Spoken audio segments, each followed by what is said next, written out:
La Iglesia Cristiana Nueva Visión Filadelfia te invita a escuchar el siguiente mensaje.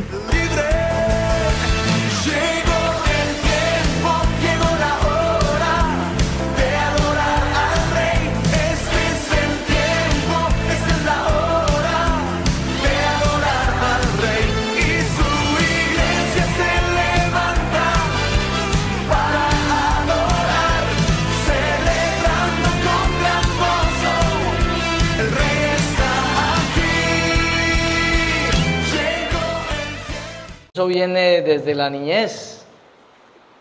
Cuando llegaba el papá, todo el mundo escondía, ¿no? En ocasiones. Hablo de generaciones tal vez anteriores.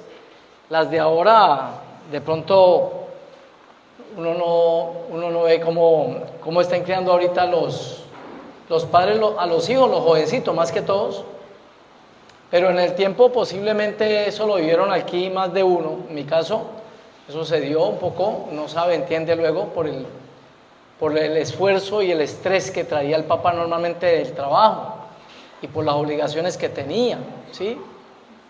En el caso personal, papá trabajaba toda la noche, él fue músico y él trabajaba por allá cerca del Hotel Intercontinental en un centro turístico y eso era toda la noche allí. Ellos cantaban, esperaban que llegaban personas, los contrataban, se los llevaban para serenatas, toda esta cuestión. Pero imagínese usted una persona que llega a las 4 de la mañana, 5 de la mañana a la casa, quiere dormir y en la casa no hay sino 7 barrigones. Sí, no habían sino la módica suma de 7 hijos y desde luego, ¿cierto? Había que hacer silencio porque el papá tenía que dormir.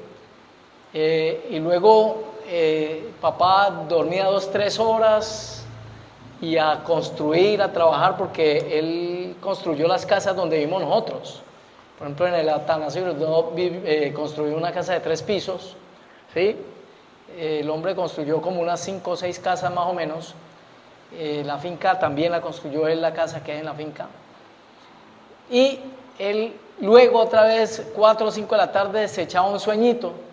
Pero imagínense ustedes así, pero por años, ¿cómo mantendrá la persona, cierto?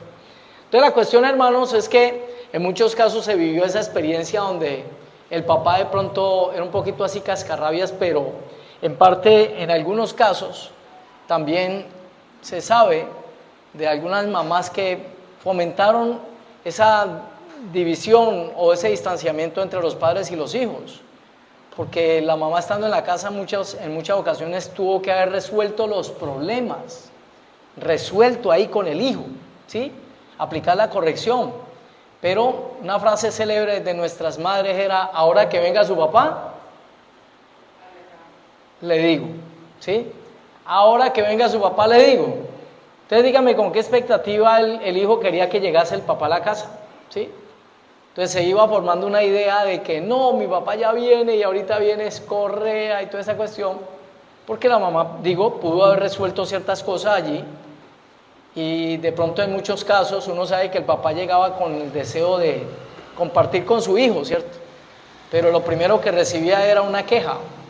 Entonces toda esa potencia y toda esa energía positiva y toda esa cuestión de querer compartir con su hijo tristemente se embolataba, porque ahorita había que corregir al muchacho. Y entonces la figura del padre se fue descuadrando un poquito allí, al punto que hoy por hoy le aseguro que mucha parte de la iglesia, cuando se le menciona Cristo viene, lo que dice es no, todavía no, que no venga todavía, ¿sí? En muchos casos porque hay mucha gente que teme, por ejemplo, si Cristo viniera en este momento, ¿cómo estamos con el Señor? ¿Sí? Y no solamente esa parte, sino que está la idea, ¿cierto?, de que Él viene tal vez, y yo les digo cómo está en Apocalipsis él. La Biblia dice que nuestro Señor en este momento, dice la Biblia que sus ojos son como refulgentes, como llamas de fuego, ¿sí? Y su cabello es blanco como la lana. Así lo presenta la Biblia en este momento, porque Juan se encuentra con Él ya resucitado en el cielo, ¿sí? Pero esa figura que presenta la Biblia como el león que viene, no es un león que viene a castigar a sus hijos, Es un león que viene a pelear por sus hijos. Pero hay mucha gente que tiene el concepto de que no, de que Él viene a castigar, ¿cierto? Y dentro de ese castigo caeríamos nosotros. Nosotros no estamos para juicio, dice la Biblia, ¿sí? Entonces nosotros debíamos de verdad de anhelar el regreso de Cristo, pero tristemente hablamos de alguien que decimos estar enamorados de Él, y Señor, yo quiero estar contigo y toda la eternidad, pero todavía no vengas, ¿sí? Entonces, como decía por ahí un presidente que hubo en Colombia, Belisario Betancur, este hombre dio una frase célebre, decía que el paraíso es un lugar muy extraño, decía él, todo el mundo quiere ir allá, pero nadie se quiere ir rápido, ¿sí? Nadie se quiere ir ya para el paraíso. Entonces, bien especial, el tiempo está pasando, hermanos, y cada vez se acerca más el regreso de nuestro Señor Jesucristo. Bendito sea Dios. Gloria a Jesús. ¿A quién predicamos en esta iglesia, hermanos? A Cristo, ¿sí? Y a este resucitado, ¿sí? Es la imagen que usted y yo debemos de tener. Después de que Cristo resucita, se arregla todo para la humanidad, literal. Por eso la Biblia celebra más que el nacimiento, la muerte de Cristo, ¿sí? Y cuando nosotros vamos al libro de Eclesiastés, por eso dice que mejor es la muerte que el día del nacimiento. Eclesiastés capítulo 7. Usted lo puede verificar ahí, se va a dar cuenta que es más importante el fin del negocio que el comienzo del mismo. Entonces la Biblia considera la muerte como algo especial, pero es porque es el comienzo de lo eterno en Cristo, para el que está en Cristo desde luego, ¿sí? Entonces nosotros predicamos a Cristo y a este resucitado. Miren, reflexionando referente pues a algo que uno comienza a pensar en cositas así, digamos para decir, Señor, ¿qué quieres que comparta, cierto? Entonces me llevaba a la idea de que yo le decía a mi esposa, ve, aquí nos falta tomarnos una foto de todos los miembros de la iglesia, todos, aquí por ejemplo adelante, todos, unos parados, ¿sí? Y otros en los asientos, y los niños de pronto más abajito, pero bueno sería tener una foto de toda la iglesia también, sería bonito tener una foto de todos los hermanos de la iglesia un día domingo, por decir algo, y tomarnos una foto bien organizadito, ¿cierto? Y con el fondo pues de Jesucristo el Señor, todo esto, sería bonito hacerlo. Y pensando en eso, me puse a cavilar, ¿cierto? ¿Qué es lo primero, cuando usted toma una foto con más personas, asincérese en este momento, hermano, dígame, ¿qué es lo primero que usted mira en esa foto? Ya Sara se rió, eso lo dice todo, ¿sí? ¿Qué es lo primero que usted mira en esa foto? Discúlpeme. ¿Qué miran? Fercho dice que la cámara, no, Fercho, no, espérate, ya salió la foto, ya está la foto, discúlpame si no me di a entender, ya está la foto, digamos, presentamos esa foto soñada, presentamos la foto aquí en este televisor, la foto que les digo, bueno, nos tomamos una foto, yo le pregunto a usted que está en la foto, ¿qué es lo primero que usted mira en la foto? Correcto, lo primero que uno mira en una foto siempre es cómo quedé, ¿sí?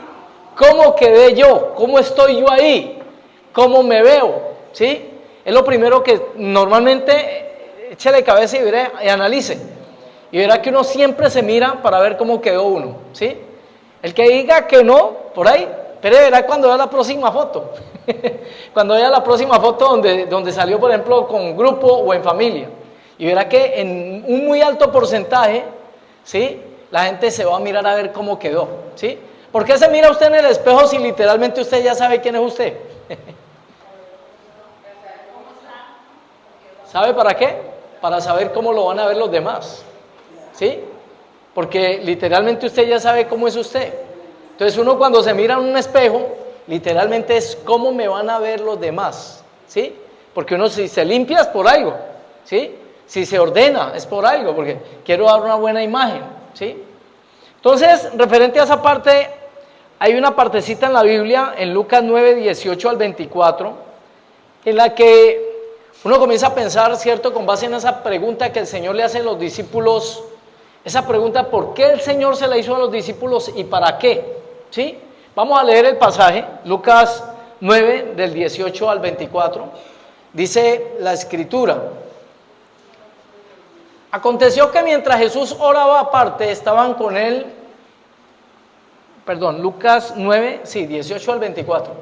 Aconteció que mientras Jesús oraba aparte, estaban con él los discípulos y les preguntó diciendo: ¿quién dice la gente que soy yo? Ellos respondieron, unos Juan el Bautista, otros Elías y otros que algún profeta de los antiguos que ha resucitado, o de los antiguos que ha resucitado. Él les dijo: ¿y vosotros quién decís que soy? Entonces respondiendo Pedro dijo: el Cristo de Dios. ¿Sí? Dejémoslo ahí. Cami, discúlpame, sí sé que era hasta el 24, pero vamos a analizar esa partecita. Yo le hago la pregunta aquí a la iglesia: ¿por qué creen ustedes que Jesús hace esa pregunta? Cuando uno le está diciendo a otro: ¿vos qué pensás de mí? ¿O qué piensa la gente de mí? Eso raya para un ladito como de qué. Normalmente ese tipo de pregunta, ¿quién normalmente la hace en nuestro mundo?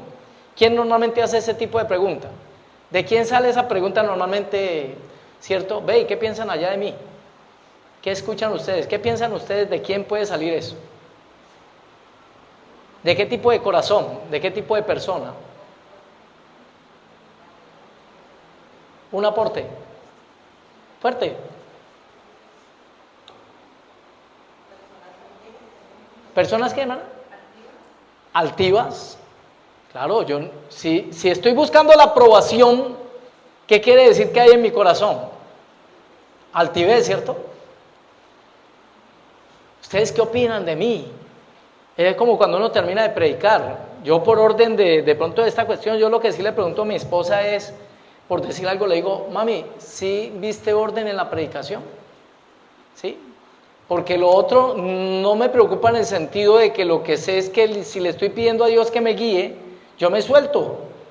Como decía por allá un amigo, cuando estuvimos en Chile, recuerdo que el camarógrafo de un programa en el cual allí nos estaban grabando, el camarógrafo, el pastor le llamó la atención porque hizo algunas cosas mal hechas, y el camarógrafo le dijo: es lo que hay, pastor, ¿qué hacemos? Es lo que hay.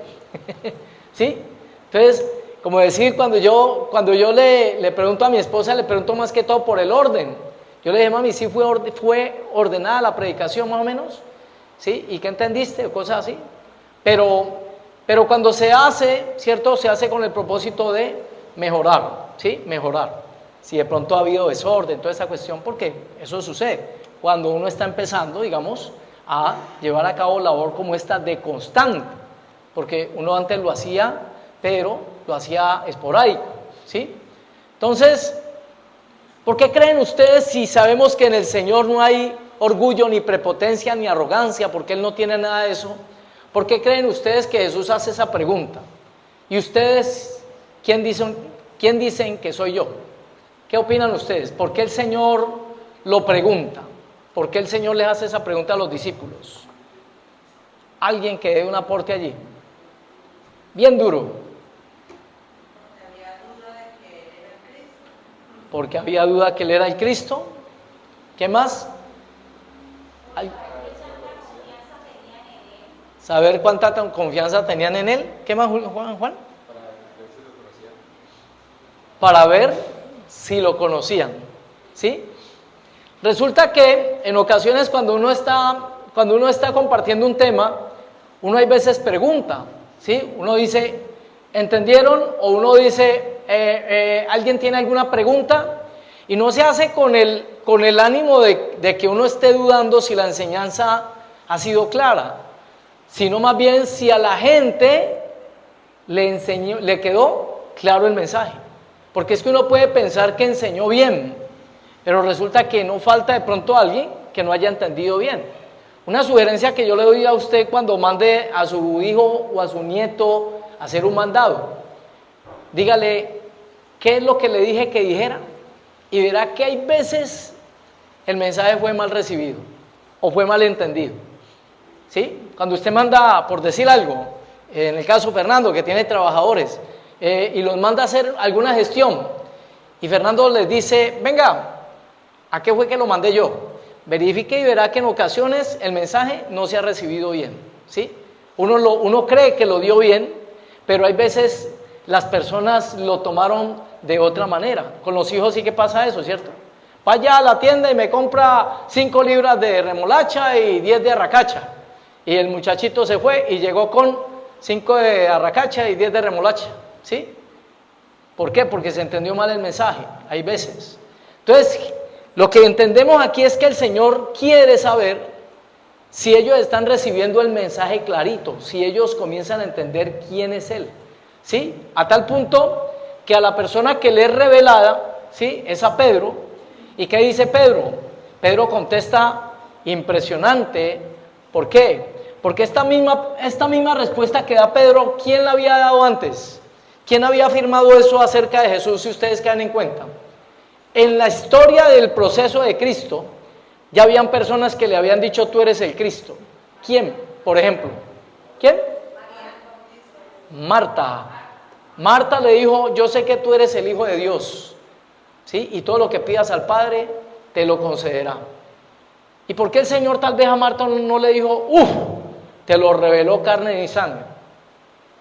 Porque el comportamiento que tenía demostraba que ese conocimiento era meramente información y no era revelación, ¿sí? No conocía todavía al Cristo, no lo conocía.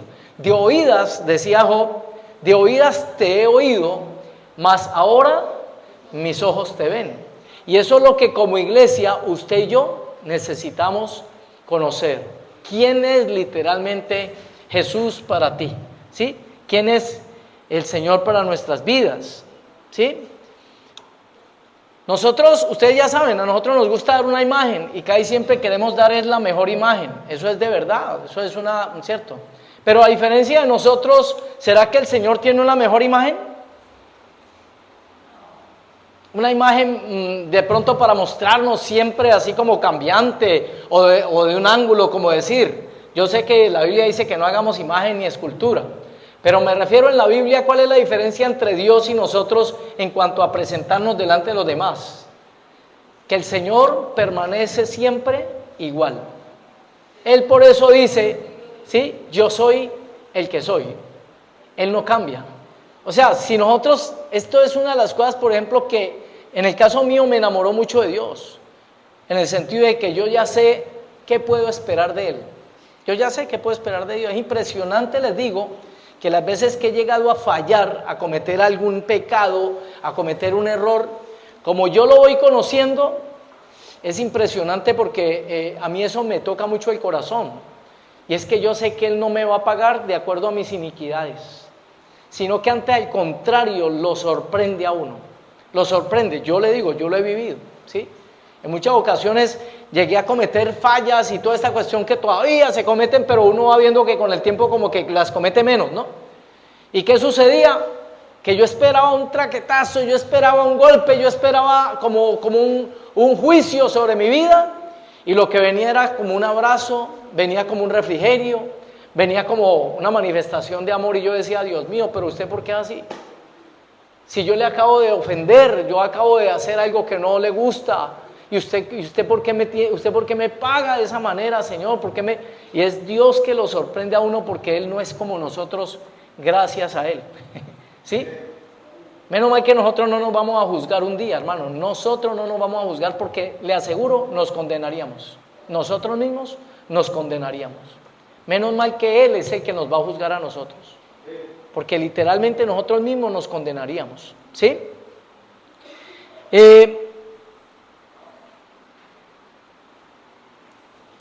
Por la Escritura tenemos que deducir que Jesús es lo que dijo que era, o si no, ¿qué sería Jesús? Yo le pregunto así, suelte sin temor. ¿Jesús es lo que dijo que era? O si no, ¿qué sería Jesús? Correcto. Sería un mentiroso, pero por la gracia de Dios usted y yo sabemos, y por la Escritura y por el cumplimiento de las Escrituras, que nosotros no tratamos ¿con quién? Con un mentiroso. Nosotros tratamos con alguien que dijo que sus promesas son en el sí y en el amén, que Él es el mismo ayer, hoy y por los siglos de los siglos. Y eso, al que no le trae consuelo eso, al que no le trae esperanza, uno no sabe entonces en qué planeta está. Porque si tienes algo que no va a cambiar, como lo es su palabra, como lo es su palabra, ¿sí? Mi hermano, lo único que nos queda es aferrarnos a su palabra y entender que si las cosas no nos han funcionado, el problema no está allá arriba. Nunca el problema va a estar arriba. El problema siempre es en que no queremos cambiar nosotros, ¿sí? Porque yo les digo, como tal la palabra cambiar no sería tampoco la adecuada, porque literalmente el Señor no vino a cambiar a nadie. ¿Ustedes saben a qué vino Jesús? Literalmente. Tampoco. Les digo, por la Escritura, Él vino a matarnos. El que ama su vida, la perderá. Pero el que pierda su vida por causa de mí, la hallará. ¿Sí? Es necesario que esto, ¿cierto? Esto muera, nuestro cuerpo, nuestra parte espiritual, nuestra parte almática, perdón. Es necesario que muramos al pecado. Por eso el Señor lo que quiere es levantar una nueva criatura. Os es necesario nacer de nuevo, dice la Escritura, ¿sí? Entonces, literalmente sí, la Biblia nos habla, como lo dice la hermana Mari, en algunos pasajes, ¿cierto? De renovar la mente, pero ese propósito como tal quiere, es que usted y yo moramos al viejo hombre, ¿sí? Que del viejo hombre no quede nada, sino que ahora Cristo, como dice la Escritura, ya no vivo yo, sino que ahora Cristo vive en mí. Pero para lograr eso yo tengo que comenzar a ver a Jesús como Él quiere ser conocido, ¿sí? ¿Cómo quiere ser Jesús conocido? Yo les decía, la iglesia, por decir algo en nuestros tiempos, mientras tenga todavía la idea de aquel que andaba en el burrito, de aquel que andaba a pie, pues, cierto, por las calles polvorientas de Jerusalén, y mientras la idea todavía sea en nosotros esa, pues literalmente como que no estamos preparados para el encuentro con Él, porque la Biblia lo que dice es que nos vamos a encontrar con un hombre que está en Apocalipsis. Cuando usted lee el libro de Apocalipsis y lo describe el apóstol Juan y dice sus cabellos son relucientes, ¿cierto? Y tenía cinto de oro y sus ojos como llama de fuego y de su boca sale una espada. Mire, cuando nosotros entendemos quién es el que está por venir, entonces ahí va a ser diferente la actitud. Cuando se cambia de esta parte del hermano a la paternidad, de entender, ¿cierto? Ver ya no a Jesús como, digamos, como en el Antiguo Testamento, como en el caso de Abraham con Sara, que la presenta como su hermana, ¿sí? Sino cuando ustedes ven que la Biblia nos habla de que nosotros somos la prometida del Señor y que vamos a ser digamos, la esposa de Cristo. Ya verlo como el esposo. Cuando la iglesia esté preparada de esa manera, es que el Señor viene por su iglesia. Cuando Él viene, y como dice la Escritura, ¿no? Cuando viene por una iglesia gloriosa, sin mancha y sin arruga, ¿sí? Entonces ahí es donde la persona ya está preparada para irse con el Señor, y no tiene que ser solamente con cuestión de rapto, sino que la persona santificada, y si el Señor dice ya está listo, pues simplemente dice venga para acá. Entonces alguien dirá, no, usted no me santifico. Mi hermano, si nos estamos preparando precisamente es para eso. No tiene otro sentido en esta vida, en esta tierra, sino prepararnos para el encuentro con nuestro amado. ¿Sí? Gloria al Señor. Entonces vamos a ver un pasaje, mis hermanos, donde estas respuestas o esta pregunta es contestada de diferentes maneras. Vámonos por favor para Juan 19, en el versículo 5 en adelante. Juan capítulo 19, en el versículo 5 en adelante. Vamos a ver, porque allí se plantean varias formas en que se ve a Jesús.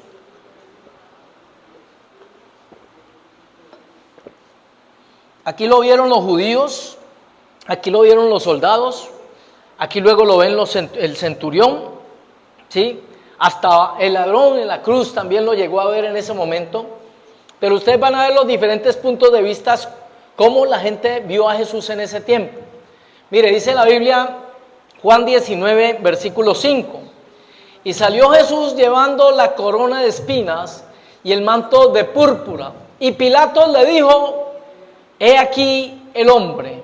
Lo que quiere decir que Pilatos, ¿qué fue lo que vio en Jesús en ese momento? Un hombre, no más, miren, he aquí el hombre. Aquí les presento a su hombre. Aquí está el que está generando los problemas, ahí les entrego su hombre. Miren, no vio más, no vio más. aunque la propia esposa le había dicho a Pilato que no se metiera a juzgar a ese justo porque había soñado, Dios le había mandado sueños, y Pilato comete el error que comete mucha gente, quedar bien con Dios y quedar bien con los hombres. Literalmente uno o le va a dar la espalda al uno o le va a dar la espalda al otro, ¿sí? El Señor dijo, el que no es conmigo es contra mí, ¿sí? El que se hace amigo del mundo se hace enemigo de Cristo, ¿sí?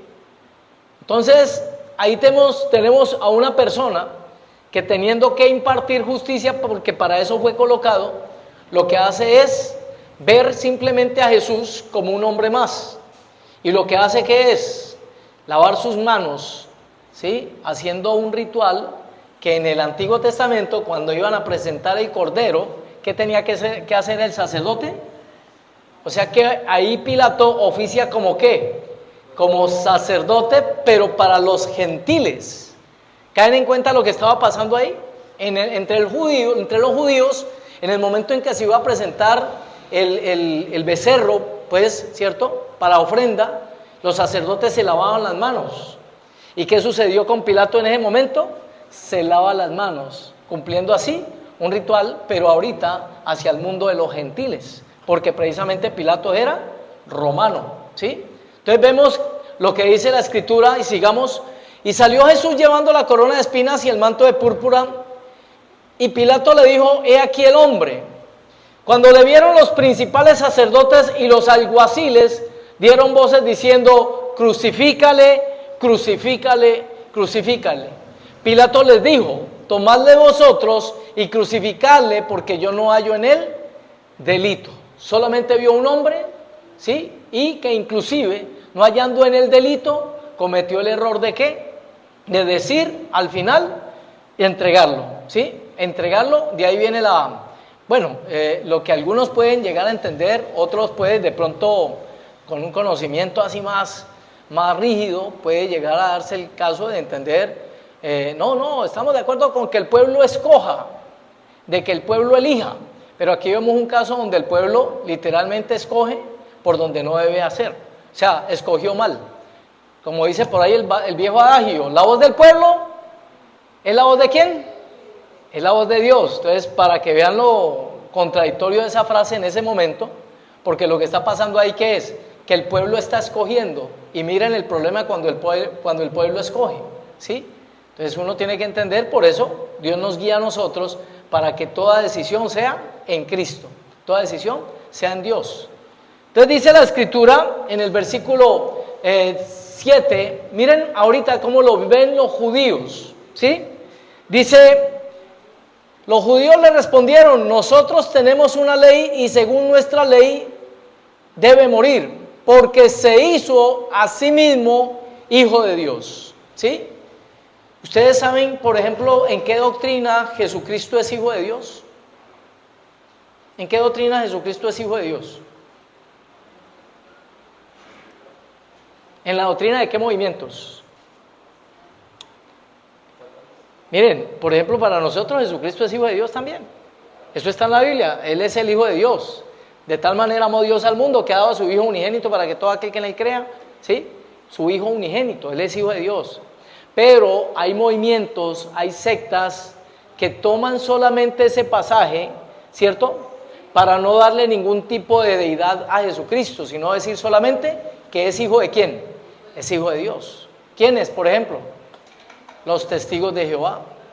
Los testigos de Jehová te dicen, no, para nosotros es el hijo de Dios. Pero no van más allá, para ellos Jesucristo no es Dios, ¿sí? Entonces, por eso los judíos, respondieron de esa manera. Hay quien conoce a Jesús solamente como hijo de Dios, pero no lo conoce como ¿qué? Como Dios hecho carne, ¿sí?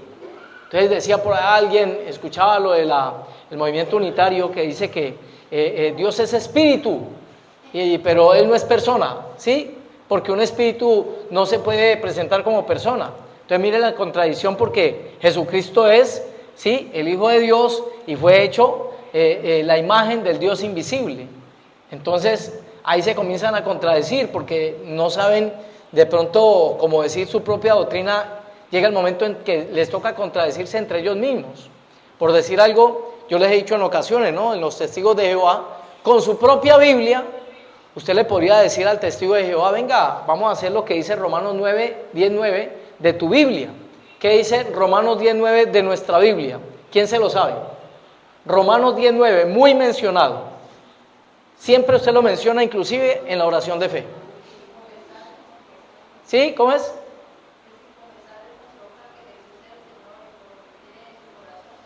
Correcto. Ese es Romanos 10:9, en la Biblia de nosotros. En la Biblia de los testigos de Jehová, que se llama Nuevo Mundo, la Escritura ahí dice que si confesares públicamente que Jesús es el Hijo de Dios, serás salvo, ¿sí? Y resulta que cuando uno los lleva a ellos y les dice, venga, entonces confiéseme públicamente esto que está en su Biblia, ¿saben qué hacen? Inmediatamente salen, hermano, no le reciben esa parte, porque ellos dicen, no puede ser que Dios murió, porque no entienden el evento o el proceso de lo que se llama de la redención. Ellos no entienden que Jesús tenía que hacerlo todo como hombre para redimirnos del pecado, ¿sí? Para sanarnos, para salvarnos y para darnos vida eterna, ¿sí? Libera, el Señor te libera, el Señor te sana y el Señor te da vida eterna. Ese es el proceso de los 3 sacrificios que se presentaban en el templo, ¿sí? Gloria a Jesús.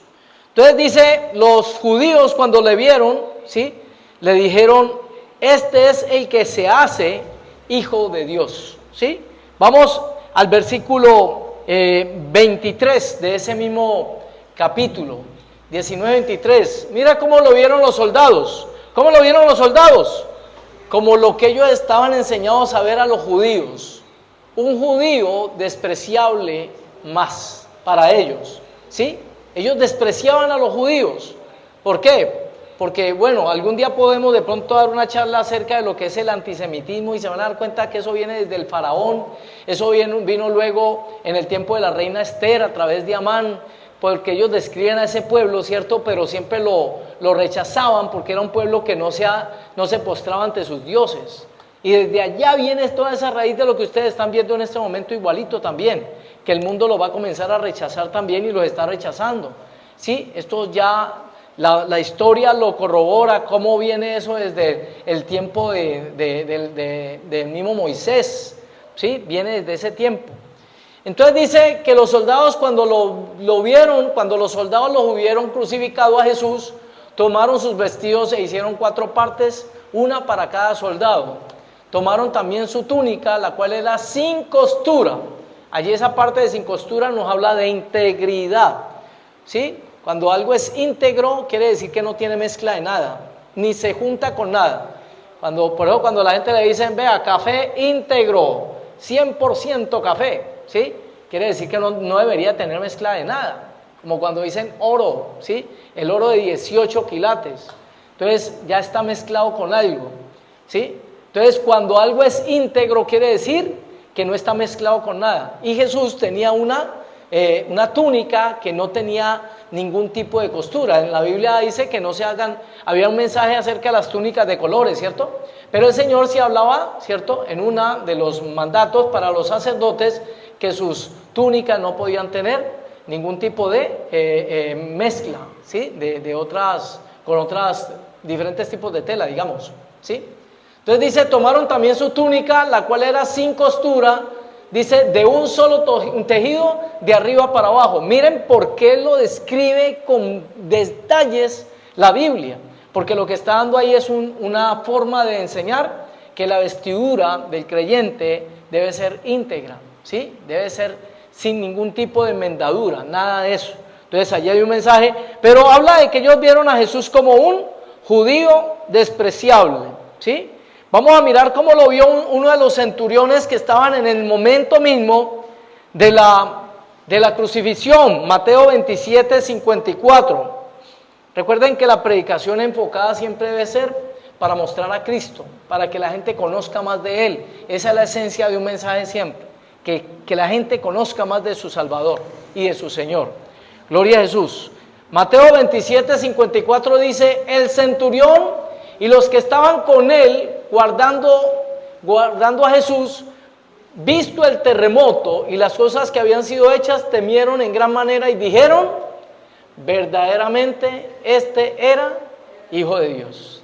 Tremendo, ¿cierto? Porque ya se comienza entre los gentiles, porque ustedes saben que los centuriones eran romanos, a revelarse, pero tristemente en el caso del ser humano, normalmente necesita ver para creer, ¿sí? Y ellos cuando vieron, aquí lo impresionante es que los rabinos y los religiosos vieron lo mismo, pero no fueron capaces de decir, ¿sabe qué? Nos equivocamos. ¿Por qué creen ustedes que no fueron capaces de decir nos equivocamos? Delante de la gente. Los matan, por ello están forzados, ¿sí?, a seguir con su mentira. Así un poquitico por ahí lo que pasa hoy normalmente con lo mismo en la religión. Porque ellos sabiendo, porque conocen más Biblia que usted y que yo, porque ellos estudian teología y los preparan para todo eso, pero ¿por qué no le dicen a la gente la verdad? Porque se levantarían contra ellos. Como en ese tiempo les tocó ¿qué? Callar. ¿Por qué? Porque habían matado al hacedor de la vida. Es bien especial esa parte, ¿sí? Gloria a Jesús, ¿cierto? Bendito sea Dios. Te alabamos, Señor. Dice entonces que el centurión y los que estaban con él, por temor al ver esas señales, dijeron verdaderamente este es Hijo de Dios. Vamos a ver a uno que como que se le adelantó en la visión y está, vamos a leer Lucas 23 del 39 al 43, a ver si este es el pasaje, ¿sí? Lucas 23 del 39 al 43, mire lo que dice la escritura. Y uno de los malhechores que estaba colgados le injuriaba diciendo, si tú eres el Cristo, sálvate a ti mismo y a nosotros. Respondiendo el otro, le reprendió diciendo, ¿ni aún temes tú a Dios estando en la misma condenación? Nosotros a la verdad justamente padecemos porque recibimos lo que merecieron nuestros hechos, mas este ningún mal hizo. Y dijo a Jesús, acuérdate de mí cuando vengas en tu reino. ¿Qué le fue revelado a este hombre que estaba, este malhechor que estaba al lado de Cristo? ¿Qué le fue revelado? Le voy a decir que le fue revelado por anticipado. Hechos capítulo 4 versículo 12, ¿sí? Ahí le fue revelado a este hombre. ¿Por qué? Porque cuando uno se arrima al Señor reconociendo los pecados personales, las fallas, y pidiéndole a Dios perdón y sabiendo que sus actos tienen consecuencia, Dios se va a revelar a la persona. Pero el otro, en cambio, haciendo lo malo, pero no queriendo pagar por su maldad, sino diciéndole, Señor, o sea, diciéndole, si tú eres el Cristo, bájate y bájanos a nosotros. No quiero consecuencias de mis errores. La persona que piensa de esa manera está trazando la revelación de Cristo a su corazón. Pero cuando uno se arrepiente de corazón, como hizo este hombre, y le dijo, Señor, nosotros a la verdad somos malhechores, mire, él reconoció. ¿Y qué sucede? El Señor le contesta, ¿cierto? Y le dice, hoy estarás conmigo en el paraíso. Regalo de Dios para todo aquel que se humilla delante de Dios y reconoce su pecado. El que declara su pecado y se aparta, alcanzará misericordia, lo dice la Escritura. Y mira en cambio lo que dice Hechos 4:12, para que usted caiga en cuenta que lo que luego por allá Pedro dice, a este hombre en ese momento le es revelado porque le dice, ¿y por qué el Señor le dice, hoy estarás conmigo en el paraíso? ¿Por qué le dice? ¿Será que Dios no mide lo que de verdad está saliendo del corazón del hombre? ¿O Dios puede ser engañado? ¿Y este hombre lo dijo como por llenar ahí simplemente un pedacito de la Biblia? ¿O este hombre cómo lo hizo? De corazón. Señor, acuérdate, mire lo hermoso que es nuestro Dios. ¿Qué le pidió ahí? ¿Qué le pidió? ¿Saben qué le pidió? Un recuerdo. Porque le dijo, acuérdate, no más. Acuérdate de mí. Y el Señor le dice, ¿cuál recuerdo? Usted y yo vamos a estar compartiendo para siempre. Ese es el Dios que tú tienes y ese es el Dios que yo tengo. Démosle gloria al Señor, mis hermanos, porque para siempre es su misericordia, Lo que les decía ahorita, incomparable, incomparable es nuestro Señor. Y mire lo que dice Hechos 4:12, y en ningún otro hay salvación, porque no hay otro nombre bajo el cielo dado a los hombres en que podamos ser salvos. No hay otro nombre, mis hermanos, es en el nombre de Jesús, y por la gracia de Dios a usted y a mí, ese nombre nos ha sido revelado, ¿sí? No deje apagar ese fuego, esa pasión, esa llama que lo une, ¿sí?, a esa fe en Cristo Jesús. No la deje apagar, porque es delicado cuando uno comienza a caminar en este camino y con el tiempo va perdiendo el enfoque, hermanos, porque se puede llegar a perder el enfoque con el tiempo, ¿sí? Hay gente que ignora lo que Jesús dijo: yo soy el camino.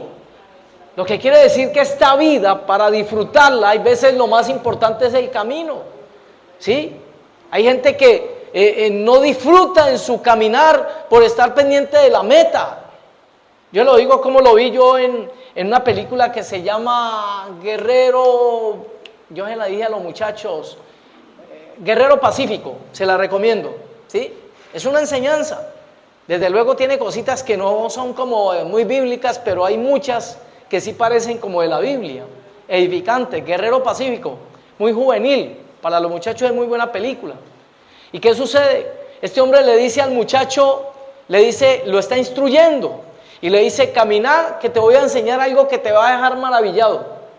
Mire, y eso es: camine por una montaña y dele y camine y calor. Y ese muchacho varias veces para y cansado, y el Señor le dice: vamos, vamos, porque ese es impresionante lo que vas a ver, es hermoso lo que vas a ver. Y resulta que dele y dele y dele y sigue y sigue. Cuando ya el muchacho se queda más de una vez y el Señor le dice: listo, llegamos. Y entonces el muchacho estaba esperando a ver, ¿y qué es? Y el Señor va cogiendo una piedra y le dice: vea esta piedra, esto es mucha maravilla, ¿no? El muchacho no le faltó sino decirle: me sacó la piedra definitivamente, ¿sí?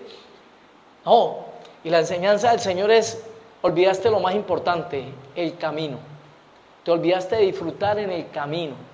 ¿Cuántas personas están perdiendo el disfrute de la vida, hermanos? ¿Cuántas personas están perdiendo el disfrutar el cristianismo? Ver el cristianismo no como una carga de prohibiciones, que mucha gente lo tiene así como eso, sino como una vida en victoria, ¿sí? De saber que por lo que tú pases, Dios está contigo, y que por eso viene causa de gozo a nuestras vidas. No importa si pasamos por las aguas, dice la Biblia, no nos vamos a negar.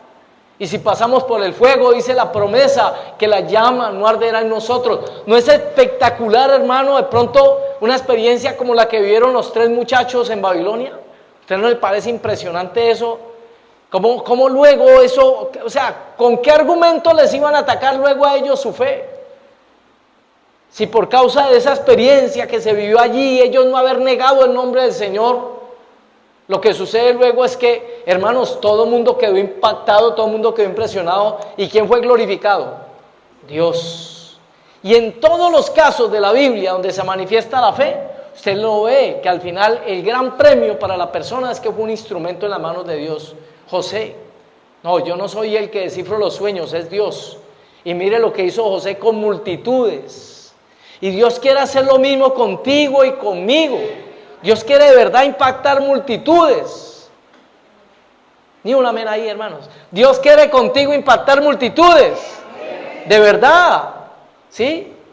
Yo lo estoy viviendo por la gracia de Dios y para su gloria.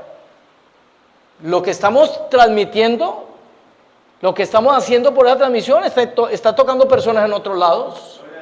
¿Y esa obra es de quién? Del Señor. ¿Sí? Entonces se trata de eso, lo vamos a vivir. Una sola familia que fuese impactada, ¿sí?, sería suficiente como para decir: valió la pena, hermanos. Un alma, una persona menos para el infierno, ¿sí? Pero hay quien no lo ve así, hay quien lo ve como una carga y no entiende que servirle a Dios, sea con pocos o con muchos, sea que vayan varias personas o que vayan poquitas, hermano, eso es un privilegio, porque no le está sirviendo a cualquiera. Le está sirviendo al Dios de los cielos, al Dios de los cielos. Y el que es fiel en lo poco, en lo mucho, lo pondrá. Y no tiene que ver aquí exclusivamente con la tierra. Sino que dice la Biblia acerca de cuando la persona se presente delante de Dios, entra en el gozo de tu Señor, ¿sí? Porque fuiste fiel en lo poco, Dios te colocará en lo mucho, mis hermanos. Aquí no termina la historia. Todo lo que usted está haciendo por la obra y que de pronto no ve recompensa todavía, aténgase, espérese y verá que llega el momento, o sea en esta tierra, o sea en su reino, donde usted va a ver el fruto de su esfuerzo, hermanos, ¿sí? Así va a ser en el nombre de Jesús. Damos la gloria al Señor. Vamos, por favor, ya para terminar. ¿Qué vemos nosotros? ¿Qué vemos nosotros en Cristo? ¿Sí? ¿Qué estás viendo en Cristo? Desde luego la pregunta es, ¿y yo cómo hago para verlo? Mi hermano, se refleja en la naturaleza, se refleja en la escritura, ¿sí? En la persona. Cuando una persona tiene a Cristo, ¿sí? Una persona sabe quién es, para dónde va. ¿Cómo conocemos nosotros al Señor? ¿Cómo lo conoces tú? Literalmente. Voy a decirles esto que se escucha mucho por ahí, ¿no? Va para el cielo, pero va. ¿Será que vamos llorando, hermanos? Ese corito se escuchó muy bueno, ¿cierto? ¿Sí? Hay gente que va para el cielo y no hace sino llorar y llorar, llorar y llorar, ¿sí? Dirás que no me quisiste. Pero ¿qué sucede? Mis hermanos, cuando la Biblia dice que si padecemos por causa de la obra o de Cristo, mi hermano, gocémonos, gocémonos. Mi esposa ayer otra vez se sintió muy golpeada por ese dolor. Y ella llega al momento donde me expresa lo que hay en su corazón y se le vienen las lágrimas, porque está enseñada a trabajar, siempre ha estado enseñada a trabajar, ¿sí? Es una hormiguita, además de lo pequeña. No, es muy trabajadora. Y cuando ella no puede, mire, ella se le vienen las lágrimas porque se siente muy frustrada. Y ahí es donde viene lo que predicamos. Y yo le digo, mami, acuérdese de que si hay alguien que va a ser probado y debe ser probado, es el que predica, ¿sí? Y nosotros tenemos que pasar por diferentes pruebas, porque entonces, ¿con qué autoridad le vamos a decir a la gente, ¡para adelante! ¡Vamos! Que con el Señor se puede, ¿sí? ¿Cómo lo vamos a hacer si no lo experimentamos primero nosotros? Yo le digo, no es fácil, mami, no es fácil lo que estás pasando, pero acuérdate que el Señor está con nosotros, no nos ha faltado nada, ¿sí? Yo sé que es fácil decirlo, porque la persona que tiene un dictamen contrario, la persona que está pasando por un dolor, yo mismo le doy testimonio a ella, le digo, mami, mira mis ojos. Yo he sentido el momento donde prácticamente yo podría haberle dicho, Señor, yo así no te sirvo más, o me he sanado, no. Pero no, mis hermanos, es que Él es el Señor, independiente de lo que vivamos, sigue siendo mi Señor, y será mi Señor, y le serviremos, sea como sea, en el nombre de Jesús, que así sea, hermanos, ¿sí? Entonces consiste en eso, dice, gocémonos cuando estemos pasando por diferentes pruebas, porque después de que hayamos pasado la prueba, desarrollamos ¿qué? La paciencia. Nadie le vaya a decir de qué estuvimos hablando ahorita. Gloria a Jesús. Entre ustedes y yo. No, ya lo va a ver luego en el video. Gloria a Jesús. Juan 1:29. ¿Qué dice Juan 1:29? Vamos a creer, mis hermanos. Mire, lo de la salvación no tiene que ver solamente con lo del alma, ¿sí? Él te va a salvar de los problemas, Él te va a salvar de las dificultades, Él te va a salvar de las deudas, Él te va a salvar de todas circunstancias adversas en nuestra salud. Hermanos, porque Él lo prometió. Amado, yo deseo que seas prosperado en todas las cosas, que así como prospera tu alma, prospera tu salud. El siguiente día vio Juan a Jesús que venía a él y dijo, he aquí el Cordero de Dios que quita el pecado del mundo. Bienaventurado el varón a quien Dios no imputa de pecado, dijo el salmista, ¿sí? Si usted se viera como Dios lo ve, usted debía de mantener gozoso sinceramente, literalmente, porque somos hijos del dueño de todo esto.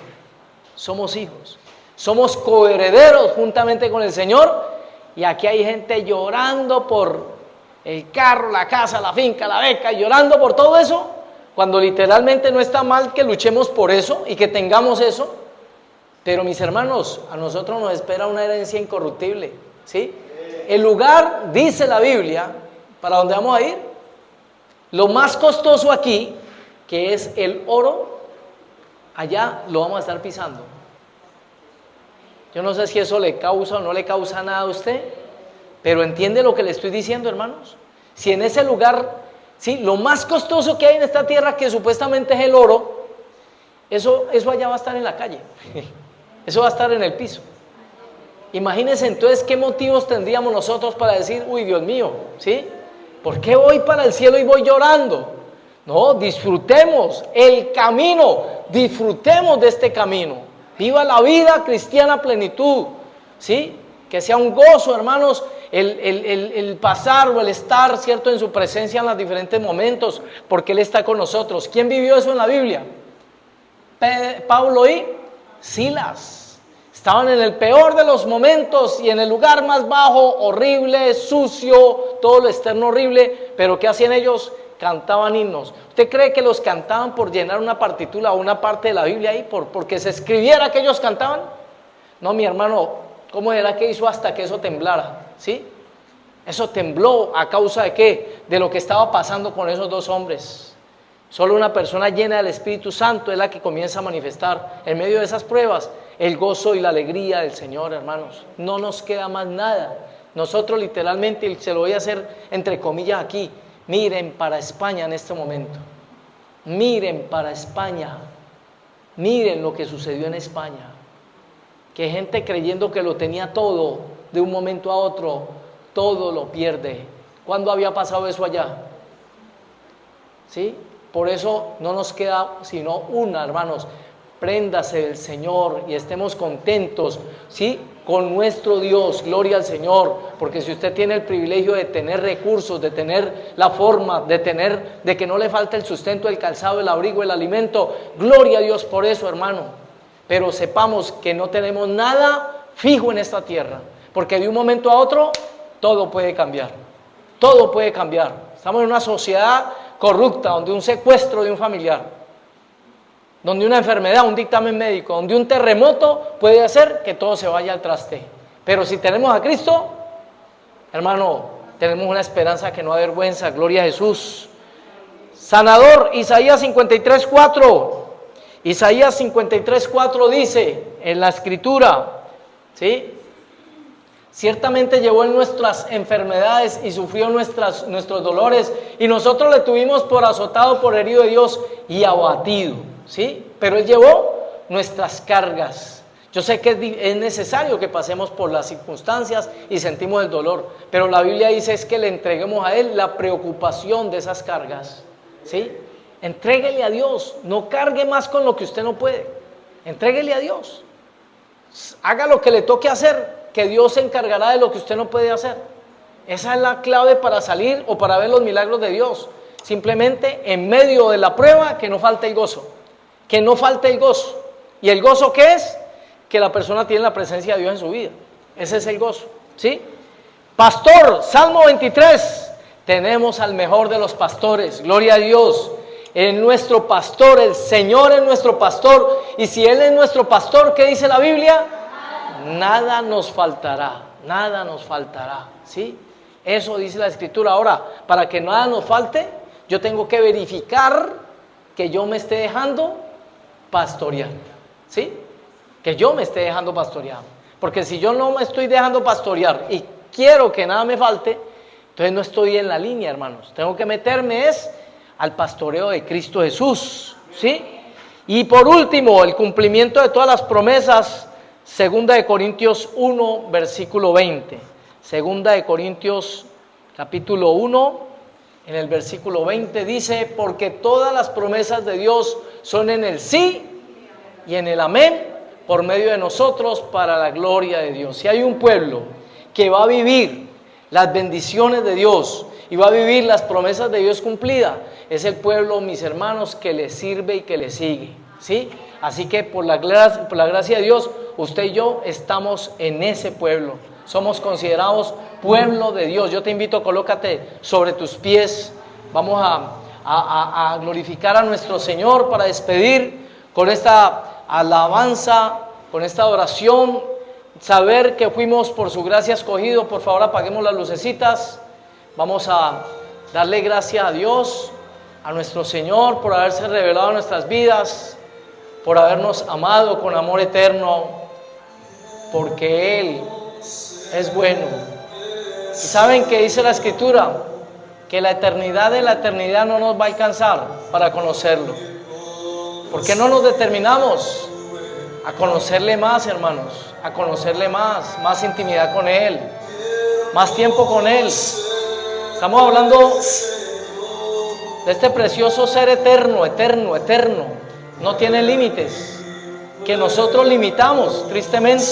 Estamos enseñados a limitar todo, mis hermanos, y lo encasillamos en ocasiones, y no lo hemos dejado trabajar, porque nuestra mente, la lógica, el pensamiento, el concepto, no nos deja ver lo que Dios quiere que nosotros veamos.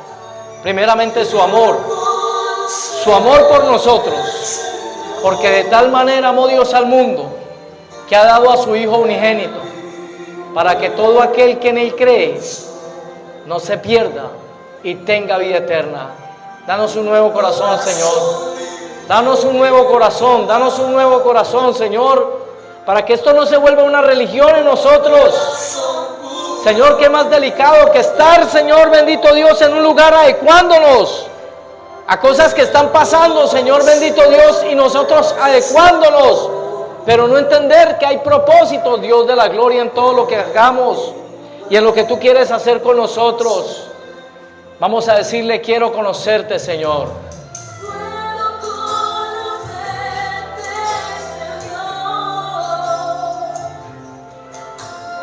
Fluye con tu espíritu en mí. Puedo conocerte, Señor. Un nuevo corazón. Gloria a Jesús. Corazón limpio que te alaba. Un corazón puro que te adora. Puedo conocerte.